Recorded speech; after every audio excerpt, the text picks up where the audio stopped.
You're doing a different thing, which is fine. We're all allowed to do our thing, but you can't do this whole different thing and then take the term that used to apply but doesn't apply anymore. I mean, there's many colleges that have segregated dorms. Mm-hmm. Okay, again, you do and graduation ceremonies. Yes, you do you, but this is not liberalism.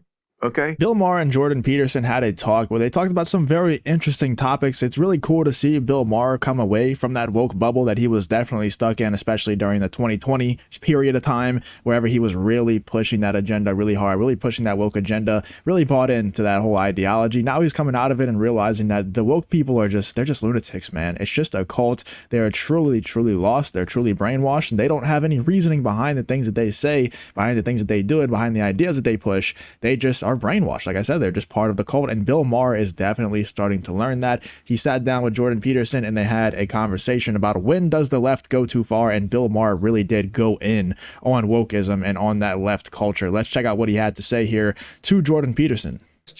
It's a very hard question, and I don't ask it just, to cause trouble. I'm actually curious. I am ready. When do you think the left goes too far? May I use my lifeline? Yeah, absolutely, absolutely. Call the people who know. Okay. What I mean? You mean they haven't already?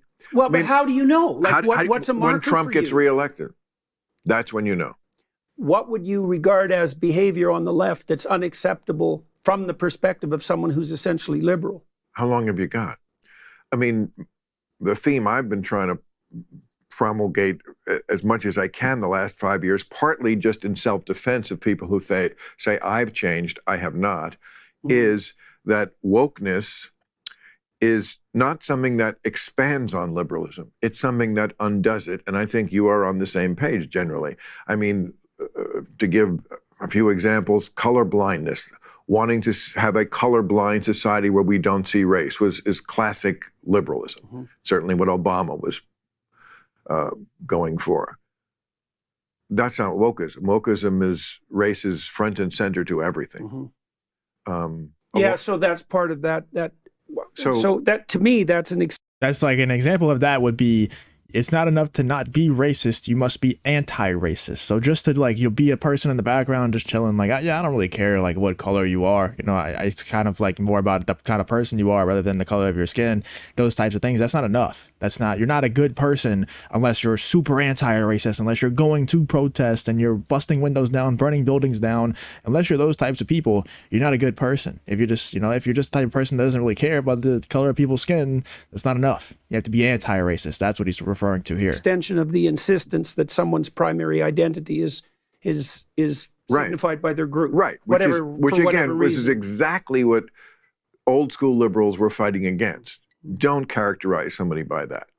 Okay, so they completely invert it, and then they get mad at us for somehow we're conservatives now. No, we're not conservatives. You're just not what liberals are. You're doing a different thing, which is fine. We're all allowed to do our thing, but you can't do this whole different thing and then take the term that used to apply but doesn't apply anymore. I mean, there's many colleges that have segregated dorms.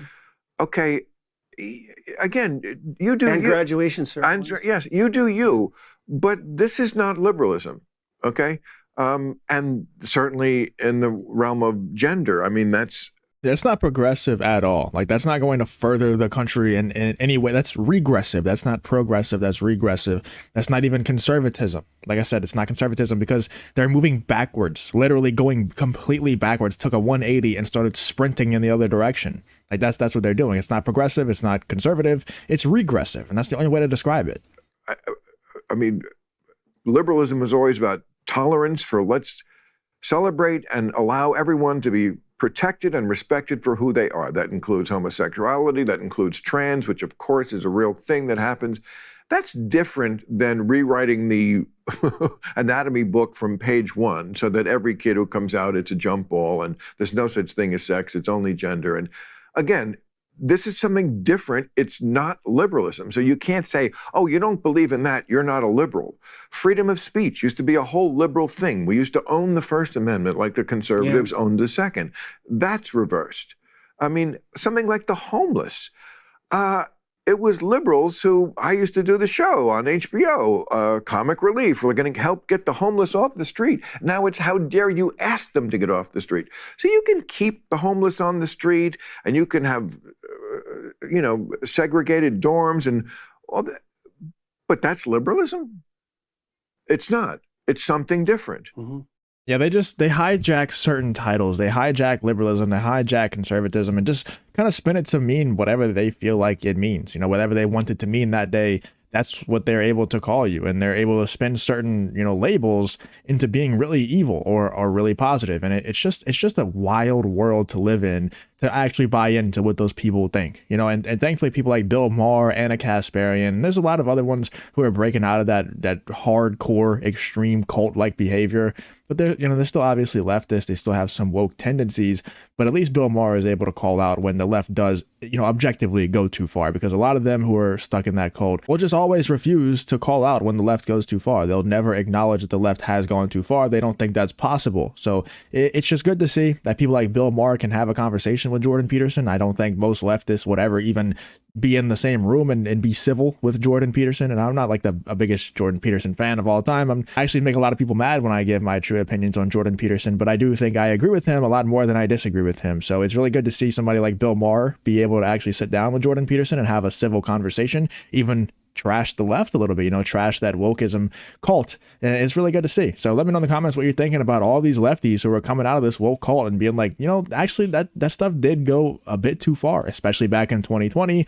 During everything that happened in 2020. A lot of people just think about the pandy during 2020, but there was, the summer of love and all that wild stuff that happened in 2020, man. It really, it was crazy. It was a crazy, crazy time. And they're trying to carry that into the future. People like Bill Maher, people like Jordan Peterson, people like Anna Kasparian, they're breaking away from that stuff. And they're like, dude, I'm just tired of this. I'm not doing this anymore. I'm not supporting you anymore because you're crazy. Let me know in the comments what you're thinking about this Bill Maher and Jordan Peterson conversation here.